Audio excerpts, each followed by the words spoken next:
dhe ke një papritur të tillë, ndodhen zhgënjim, ndodh një martesë ta zëm e keqe, dhe fillojnë disa që bëjnë krahasim, ja e sheh, ndodh edhe në martesë, nuk i dihet asnjëherë. Patjetër që nuk i dihet, por ndryshimi është që Allahu atë që ta largon, ta zëvendëson me diçka më të mirë.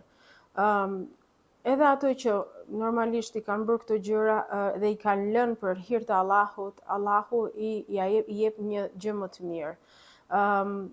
Duhet mbaj mend gjithmonë që Allahu teston atë që do më shumë dhe këto testime tregojnë dhe se si njeriu do reagojë, do sillet gjatë këtyre periudhave që testohet. Dhe prandaj Allahu i ka bërë të ndaluara këto gjë, sidomos edhe për meshkujt edhe për femrën. Por femrën Allahu e mbron, kuptimin që e mbron nga thyerja e zemrës. Shpesh herë dëgjoj, herën e fundit kam patur pyetje në lidhje me këtë, ka shumë vëllezër musliman që kërkojnë motra muslimane për të martuar, dhe gjëja e parë që ato bëjnë janë ato alarmet e kuqe që duhet i keni parasysh të gjitha. Dhe duke u përpjekur për ta normalizuar çdo gjë me idenë që bëj qef, sidomos nga ato që nuk kanë bërë asnjëherë qef, në kuptimin varet nga eksperienca e çdo njeriu.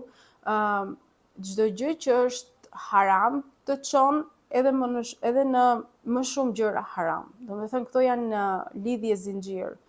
Në momentin që ti si femër krijon një lidhje jashtëmartesore, kur them jashtëmartesore është jo vetëm domethënë nga ato që janë të martuar dhe krijojnë lidhje, por edhe ato që nuk janë të martuar dhe krijojnë lidhje, domethënë jashtëmartesore.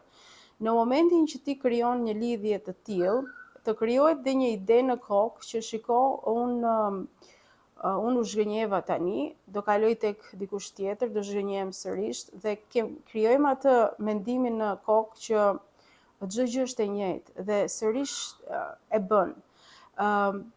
Për mashkullin është më shumë eksperimentale lidhja dhe për femrën është më shumë kurreshtje apo shtys nga femra të tjera që shihet diçka si turp se ti nuk je lidhur apo nuk je të dashur apo etj.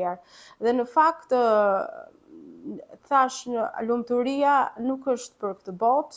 Ne kemi copza lumturie, siç ka thënë dhe i famshmi Drejtoroa Golli, kështu që këto copza lumturie janë të përkohshme. Edhe ideja pse njeriu t'i kërkohet t'i bëjë gjërat serioze,